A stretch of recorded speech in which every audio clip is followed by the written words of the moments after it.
Olha, o Ministério do Desenvolvimento Social lançou hoje o programa Acredita no Primeiro Passo, que vai ser desenvolvido em parceria com a Universidade Federal do Piauí e a Câmara Municipal de Teresina. O projeto tem como foco a geração de emprego no eixo de qualificação profissional voltado a pessoas inscritas no CadÚnico. A Lucélia Soriano é mãe solo e beneficiária do Bolsa Família. Inscrita no CadÚnico, ela se matriculou no programa Acredita no Primeiro Passo e fará o curso de manutenção de painéis fotovoltaicos, através de uma parceria do Ministério do Desenvolvimento Social e a Universidade Federal do Piauí. A aula inaugural do projeto foi realizada na manhã desta sexta, no setor de tecnologia da própria UFP. O projeto tem como foco a geração de emprego no eixo de qualificação profissional, voltado para pessoas inscritas no Cadastro Único. É um momento histórico, onde com a Universidade Federal, junto aqui com o sistema financeiro, Banco do Nordeste, Banco do Brasil, Caixa Econômica, Estado, municípios, nós estamos trabalhando o programa Acredita e de um formato bem diferente, a qualificação para o emprego e a qualificação para o empreendedorismo, já com a liberação de uma primeira etapa de 7 milhões e 300 para a qualificação de mais de 3 mil pessoas. Parceira do projeto, a Universidade Federal do Piauí agradeceu a oportunidade de abrir as portas para a comunidade e valorizou o potencial empreendedor da sociedade piauiense. Então a universidade, cabe a ela trabalhar agora na formação e na capacitação dessas pessoas que estão vinculadas ao CadÚnico, na perspectiva de que elas se mobilizem, por isso que também o projeto chama de mobilidade. Essas famílias saem do cadastro único de programas sociais para que ela abra o seu negócio, que ela vá empreender de forma sustentável. Além da Universidade Federal do Piauí, os inscritos no CadÚnico poderão utilizar a Câmara Municipal de Teresina para as aulas. Dentre os principais cursos, destacam-se o da área de energia solar. Um curso que essa área tem empregabilidade imediata, é um mercado bastante aquecido e que procura cada vez mais pessoas qualificadas. E eu sempre coloco uma coisa importante, esse curso ele pode até permitir que esses alunos que serão qualificados possam ingressar como empregados em outro projeto social do governo federal, que é o Minha Casa Minha Vida. Então, não tenho a menor dúvida que essa atividade que vai acontecer hoje, esse evento, é de suma importância para a transformação dessas pessoas que irão fazer parte do Acredite.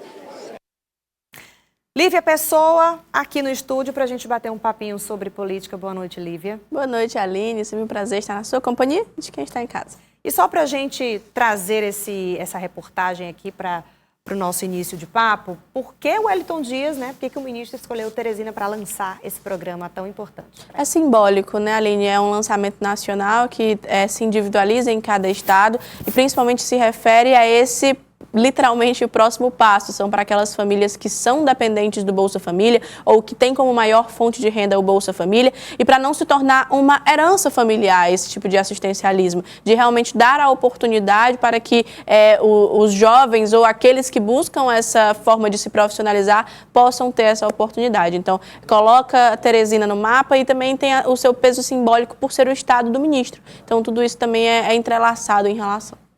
Falando em entrelaçado, né? O ministro Wellington Dias tem debatido com bastante veemência em relação ao orçamento para que, quando ele for votado de fato, os cortes, os ajustes não impactem diretamente nos programas sociais. A gente, inclusive, trouxe isso aqui nesta semana, né? Os programas sociais do ministério que ele comanda. E falando em orçamento, o deputado federal Merlong Solano, do PT, fez críticas ao Congresso Federal porque está demorando muito para os deputados votarem a lei orçamentária anual da República.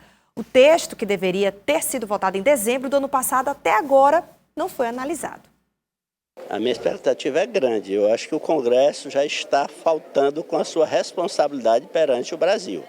O ano passado houve uma série de justificativas. Havia ainda uma indefinição em relação ao valor do salário mínimo, em relação à questão de como ficariam as emendas a partir do Supremo Tribunal Federal. Isso tudo já foi definido, de modo que o país já está tendo prejuízos em razão da falta do orçamento. O governo federal está administrando com apenas 1/18 de cada mês do orçamento do ano passado. Os órgãos estão tendo falta de recursos para custeio de atividades básicas, então não há mais desculpa. O Congresso tem que votar o orçamento ainda dentro do prazo de vigência dessa comissão, que é até o dia 31 de março. O deputado fez duras críticas porque está demorando muito para que esse orçamento seja votado. E tudo começou no ano passado com a decisão do ministro Flávio Dino em relação às emendas parlamentares. Exato, Aline, foi uma queda de braço política que teve suas consequências institucionais, porque o travamento dessa decisão, da votação das emendas, do orçamento, foi diretamente ligado a essa barganha política que o Congresso Nacional realizava com o Supremo Tribunal Federal, de entender como fazer a viabilização das emendas sem prejudicar o argumento do ministro Flávio Dino, que queria mais transparência e um maior rateio dessas emendas parlamentares, e os próprios deputados federais que queriam poder ainda ter a liberdade, a autonomia de direcionar esses recursos para os seus municípios, para as suas bases eleitorais. Por fim, ontem foi definido, batido o martelo, as emendas parlamentares elas sofreram uma pequena alteração, foi mais uma mudança para inglês ver, mas apaziguou a situação e a tendência é que seja lida a lei orçamentária já no dia 18 de março e votada dia 19. Essa é a ideia, até porque, mais do que isso, prejudicaria bastante o andamento do funcionalismo econômico da União, do Brasil. E o deputado federal Átila Filho comentou justamente sobre essas mudanças e como que isso impacta no orçamento, no funcionamento do país e quais são os próximos passos em relação a isso no Congresso Nacional. Um acordo, bem discutido com o Poder Legislativo, os parlamentares, Câmara, Senado, Poder Executivo e Judiciário. Então, hoje as regras exauriram aquela questão da transparência, da rastreabilidade, das emendas de comissão. Então, isso está resolvido. O que está se discutindo ainda é realmente a alocação orçamentária em alguns setores, porque o governo quer puxar para algumas áreas que não é prioritário e os parlamentares têm que ter esse jogo de interesses, tirar de uma área. Por exemplo, tem um problema da questão do pé de meia, que o governo quer tirar, contingenciar de outras áreas e não tirar de outras despesas que ele tem. Então, hoje, a discussão é mais a alocação de recursos do Poder Executivo, que está discutindo com os parlamentares. Então, vai ter mais uma semana de discussão, mas eu sou muito otimista que até o final do mês de março é importante que a gente aprove o orçamento. E o senhor entende que o Centrão ele também vai ter esse posicionamento importante com o governo, já que é um ano pré-eleitoral? Sem dúvida, isso já é resultado dessa unidade, da representatividade do Centrão,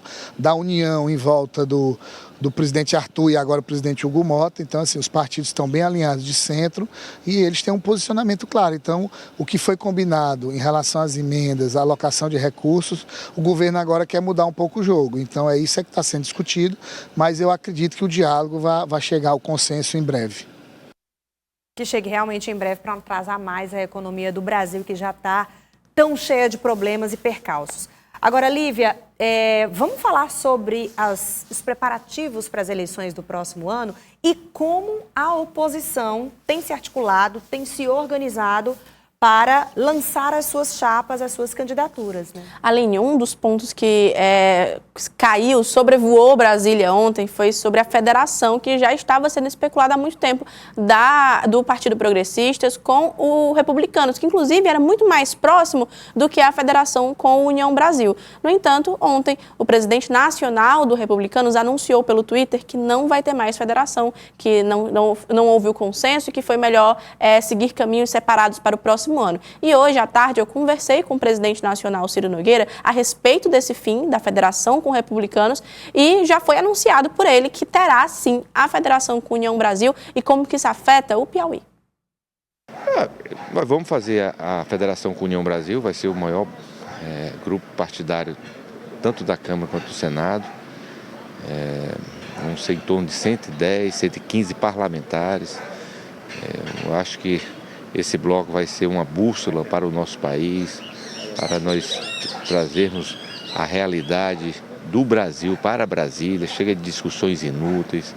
E eu fico muito feliz. O Republicanos, nesse primeiro momento, não vai participar, mas estará unido conosco em todo o país. E isso nos deixa muito confiantes na vitória das eleições no próximo ano. E no Piauí também? Acredito que sim. Bom, cada um tentando formar o seu time para se fortalecer para as eleições. Isso tem que acontecer bem previamente mesmo. Inclusive, hoje teve uma reunião com esses entes da oposição, comandada por Ciro Nogueira. Com a participação de um deputado republicano, Gessivaldo Isaías. Ou seja, tudo indica que todos os caminhos levam a Roma ou a progressistas. Tá certo. Lívia Pessoa, muito obrigada, atualizando a gente sobre os bastidores e o que acontece no cenário político. E até segunda. Bom fim de semana. Eu que agradeço, Aline. Até segunda.